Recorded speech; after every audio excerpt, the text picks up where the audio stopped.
Hello Gold Patrollers, Jeff Gold for the Gold Patrol here in Arapahoe County, Colorado on the James Holmes movie Massacre trial. What a dramatic morning it was. The first witnesses for the prosecution have now taken the stand. Kate Medley, who was 9 months pregnant and was there with her husband at the Batman movie, described how the exit door burst open. There was tear gas. There were shots everywhere, a lot of them were on the floor. At some point, when she was on the floor, she looked up and saw her husband, Caleb, an aspiring comedian, still in the chair, not on the ground, and she couldn't understand why. Of course, it turned out that Caleb had been shot with massive injury to the head, eventually taken to the hospital.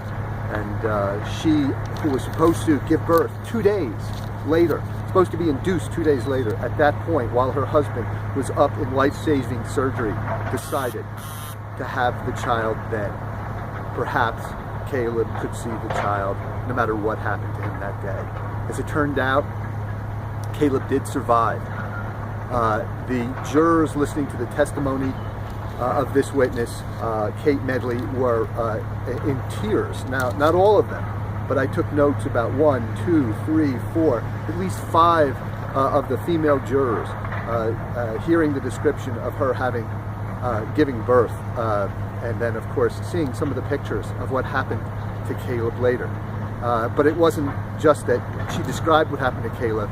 The next witness was Caleb himself, wheeled up in a wheelchair to the stand, staying on the ground, needing an interpreter. His answers to all of us in the court sounded like grunts. To Katie, she says she can understand them. An interpreter was used so that he could map out his answers by putting letters on a board, and then that interpreter would call out the letters. Were you in that movie theater that night, Caleb, the prosecutor asked. He typed out, and the interpreter said, Y-E-S. Caleb was excused.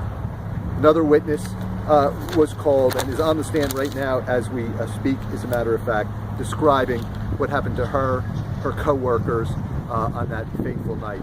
This jury is going to hear a lot of these victims. It's riveting testimony because up until now, we've kind of known what would happen, but never by the eyewitnesses. These statements have never been released. So actually hearing this now is very, very, very, very sad. And I see it in the faces of the jurors. I would say this, as to these witnesses, no cross-examination by the defense. Because remember, the defense is, this is all what happened, but he was crazy. And almost, the worse it was, the more crazier he is, I guess. That's our morning so far. Hope you're watching the stream on goldpatrol.com, and if not, following our tweets at the Gold Patrol, and I will give you these updates as we proceed. Jeff Gold for the Gold Patrol.